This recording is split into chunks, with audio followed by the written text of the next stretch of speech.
ये कहानी है पोसाइडन नामी एक विशाल क्रूज जहाज की, जिस पर 2000 यात्री सवार होकर न्यूयॉर्क जा रहे थे। मगर बीच रास्ते में ही कुछ हो गया। आज न्यू ईयर्स की रात है। इस लग्जरी जहाज पर सभी अपने अपने तरीके से न्यू ईयर सेलिब्रेट कर रहे हैं। बॉल रूम में संगीत सुनने वालों की भीड़ उमड़ी हुई है।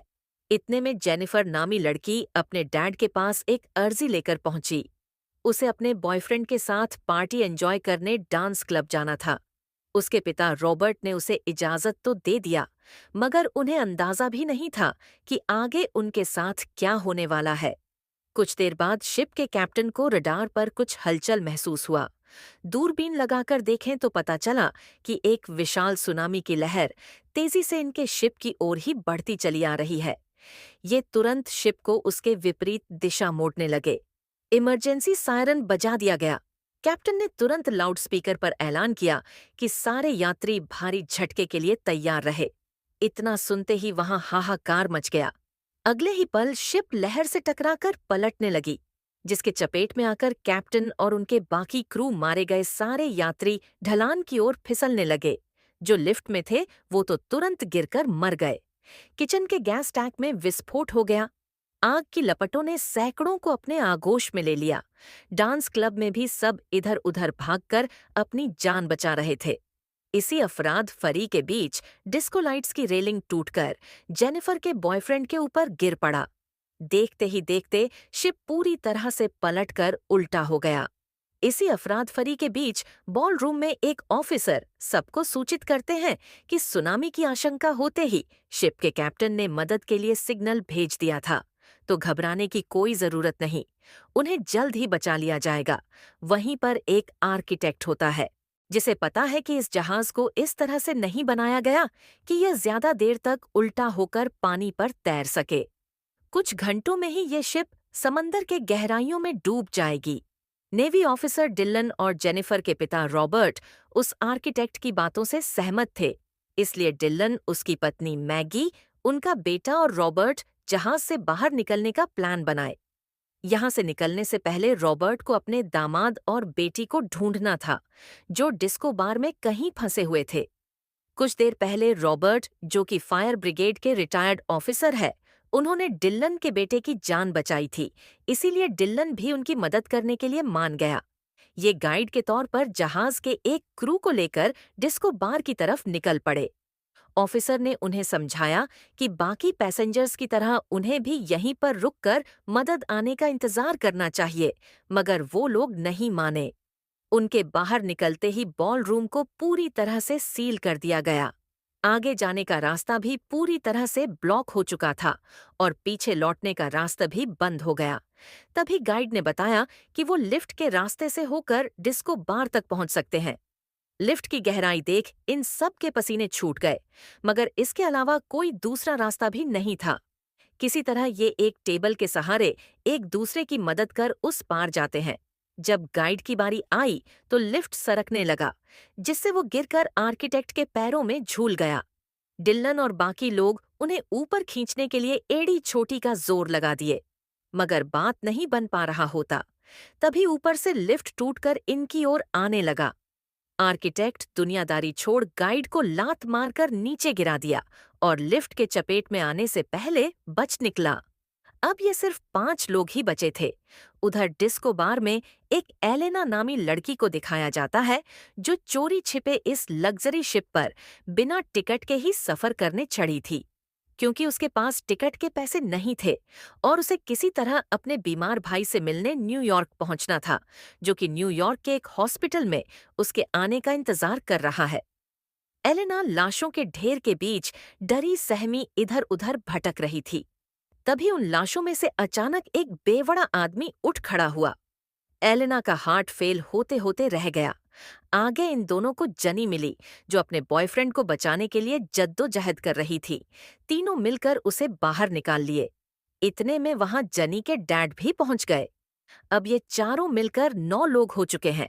इनका टारगेट शिप के तले तक पहुंचना है, जो कि शिप के पलटने के बाद ऊपर की तरफ हो चुका है। वहीं पर शिप को चलाने वाले बड़े बड़े पंखे लगे हुए हैं। इनका प्लान वहीं से बाहर निकलने का है। मगर वहां तक पहुंचना आसान नहीं होने वाला, क्योंकि अभी ये जहां पर है वहां से ऊपर जाने का हर रास्ता ब्लॉक हो चुका है। अब उस पार जाकर ही इन्हें शायद कोई दूसरा रास्ता मिलेगा। इसी आंस में ये एक टूटे हुए बीम पर चढ़कर बारी बारी उस ओर जा ही रहे थे। तभी जहाज का एक बहुत भारी पार्ट टूटकर बीम पर गिर पड़ा, जिसके चपेट में आकर बेवड़े की मृत्यु हो गई। तेल फैलते ही पानी में आग पकड़ लिया, जिसमें झुलसने से ये बाल बाल बचे वो बीम भी नहीं रहा, जिस पर चढ़कर ये उस पार जा रहे थे। डिल्लन, रॉबर्ट और जेनी इसी ओर फंस चुके थे। इससे पहाड़ पाने के लिए डिल्लन फायर ब्रिगेड की पाइप लेकर तुरंत आग में कूद पड़ा। उसे अंदाजा था कि कुछ नहीं होगा, नीचे पानी है। वो तैरकर दूसरे साइड पहुंचा और ऊपर डरकर पाइप को रेलिंग से बांध दिया, जिस पर झूलकर रॉबर्ट और उनकी बेटी भी सो चले आए। वही हर एक पल शिप नीचे की ओर डूबता जा रहा है। अचानक पानी का प्रेशर इतना बढ़ा जिससे बॉलरूम की खिड़कियां टकने लगीं। लोगों के छकने की दर्दनाक आवाज पूरे जहाज में गूंज उठी। अगले ही पल वो सब के सब डूबकर मर गए। अब जहाज में पानी पहले के मुकाबले काफी तेजी से भरने लगा। अभी इन्हें ऊपर जाने का कोई रास्ता भी नहीं मिल पाया था। तब तक पानी इनके फ्लोर तक आ पहुंचा। इतने में रॉबर्ट को वेंटिलेशन डक्ट का रास्ता मिला। एलेना इस रास्ते जाने से घबरा रही थी, पर इसके अलावा कोई दूसरा रास्ता भी तो नहीं था। अगर यहाँ रुके तो डूबकर मारे जाएंगे। इतने में रॉबर्ट ने अंदर जाकर देखा। डक्ट के अंदर एक रास्ता ऊपर की ओर भी जा रहा था। उसी रास्ते ये सब के सब ऊपर की तरफ निकल पड़े। तभी अंदर एलेना का दम घुटने लगा। उसके चक्कर में डिल्लन भी उसके नीचे ही फंसा हुआ था। वही पानी अब डिल्लन के पैरों तक आ पहुंची थी। अगर एलेना आगे नहीं बढ़ी तो उसके चक्कर में डिल्लन भी डूब जाएगा। इसलिए वो उसे उत्साहित करना शुरू किया। उसे याद दिलाया कि हॉस्पिटल में उसका बीमार भाई उसके आने का इंतजार कर रहा है। उसके खातिर ही सही किसी तरह उसे इस मुश्किल को पार करना ही होगा। जोश भरते ही एलेना रॉकेट की तरह ऊपर चढ़ने लगी। ऊपर एयर डक्ट की जाली में 2 नट लगे हुए थे, जिस तक रॉबर्ट के मोटे हाथ पहुंच नहीं पा रहे होते। इधर डिल्लन के गर्दन तक पानी आ पहुंचा है। ये देख डिल्लन के बेटे ने तुरंत एलेना से क्रॉस लेकर उस जाली को खोल दिया और ये सभी सही समय पर डक से बाहर निकल आए। मगर खतरा अभी टला नहीं है।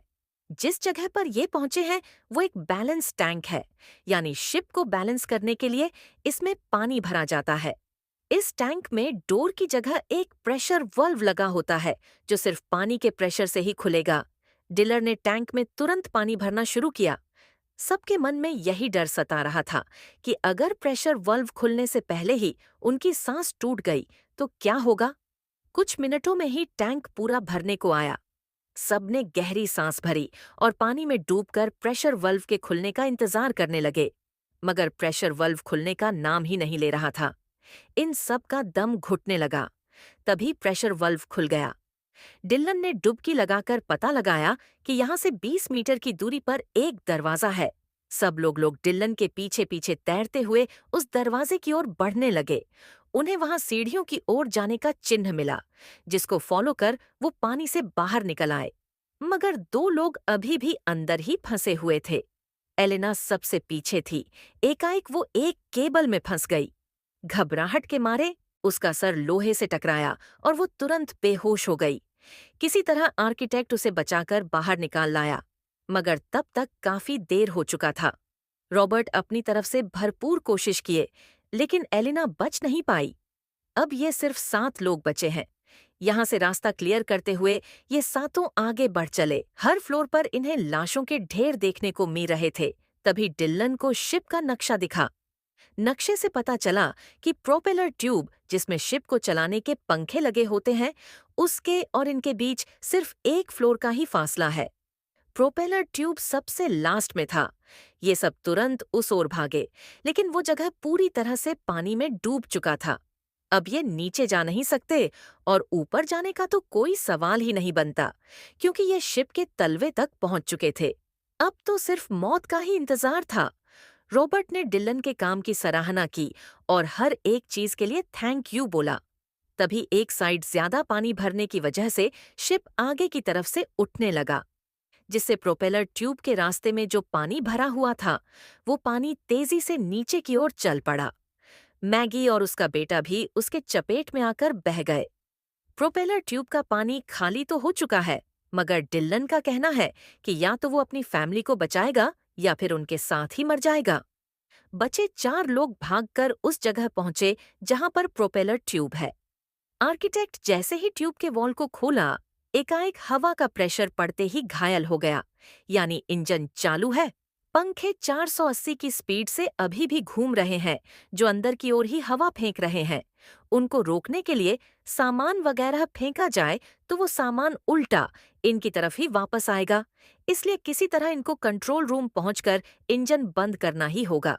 नक्शे के मुताबिक कंट्रोल रूम इनके ठीक नीचे से होकर 150 फीट की दूरी पर था, मगर वहां पानी भर चुका था। वहां जाने का मतलब मौत पक्की है। जेनिफर का बॉयफ्रेंड उसे बचाने के लिए वहां जाने को तैयार हो गया, पर जेनी किसी हाल में उसे खोना नहीं चाहती थी। अपनी बेटी को रोते बिलखते देख रॉबर्ट इंजन बंद करने निकल पड़े, मगर लाख कोशिशों के बावजूद भी उन्हें इंजन बंद करने वाला स्विच नहीं मिला। अंत में सांस टूटने से पहले वो इंजन को रिवर्स करने वाला बटन दबा दिए, जिसके बाद उनकी भी मृत्यु हो गई।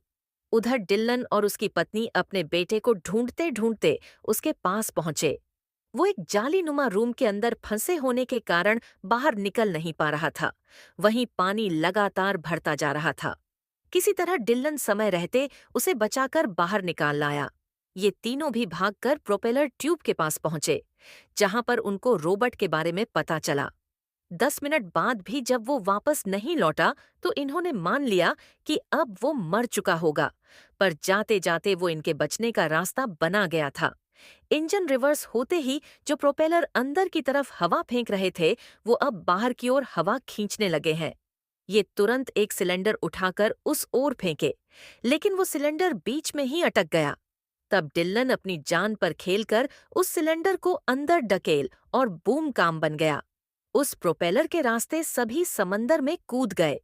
वहीं पर एक लाइफ बोट जहाज से गिरा हुआ था, जिस पर चढ़ते ही शिप तेजी से इनके ऊपर गिरने लगा।